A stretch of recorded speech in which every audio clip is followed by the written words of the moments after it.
Hey guys, welcome back. Day 16, and today we're going to be talking about realistic goals and when to move up levels.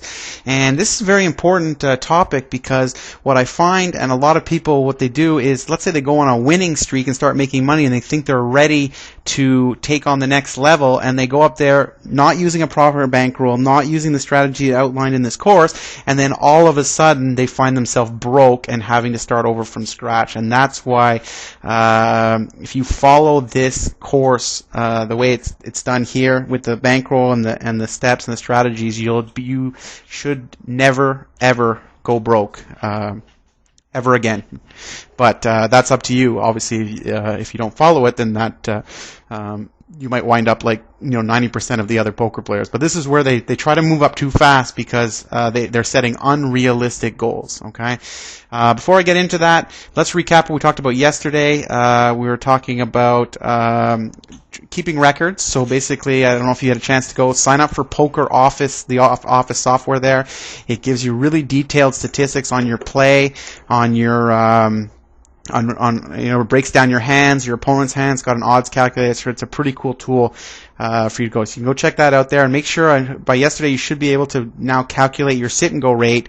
And then I mentioned that if you want to increase that rate, then you can probably multi-table at the same time, meaning play more games than just one at a time, and you could see your hourly rate go up there. So basically, again, we're talking about goals and moving up levels, and the best way to know when you're ready to move up levels is to let your bankroll let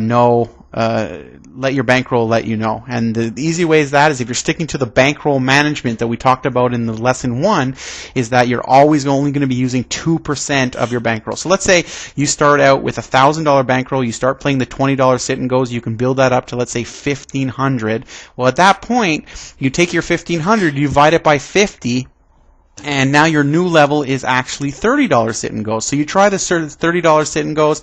Let's say you start losing, not a big deal. As soon as you go back under the 1,500, you drop back to your 20. A lot of people feel that if they drop back levels, then they're failing, but you're really not. You're just getting yourself ready for the next level, for the next jump. So what happens is go back to the 20s that you knew you were beating, and get back to the 1,500, and then you can play the 30s again. Eventually, you'll break through that 30 level, and then you'll move up to the 50s, and you can move up to the 100 if that's what your goal is.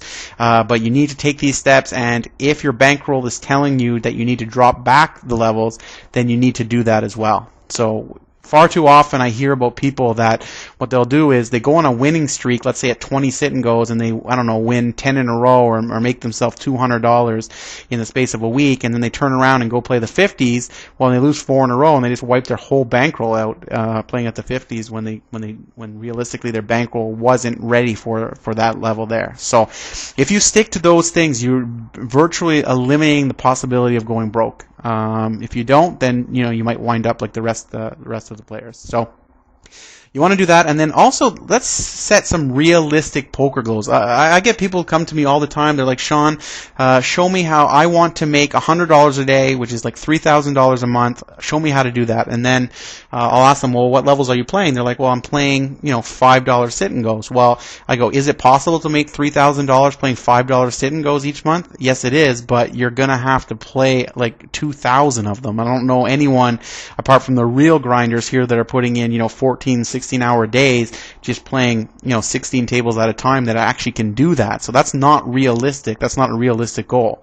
So what you want to do is sort of set what's realistic. So if you're playing $10 sit and goes, then maybe your goal is to make an extra $50 a week, or make enough that month to pay off your phone and electric bill or something like that. So if those are your kind of goals, and then you want to build your bankroll and stuff like that, until you get to a point where you're actually comfortable and happy with the amount of money you're making, I wouldn't suggest taking any out until you're at the point where you feel like, okay, this is the level I'm very comfortable at. I want to make a decent living. I'm making several $100 a week, and I'm happy at this level. I'm going to start taking that out every couple weeks or every month or what have you. So make sure you're setting realistic goals, and to do that, you can base that off your sit and go rate. So it's very, very easy. So once you've established your sit and go rate, let's say it's a $5, you have a $5 positive sit and go rate, well, then if you want to make $500 this month, then you need to play 100 sit and goes, right? 100 times your $5 will give you $500. You take your 100 sit and goes, you divide it by 30, that means you'd have to play 3 sit and goes a day. It's not that bad when you break it down.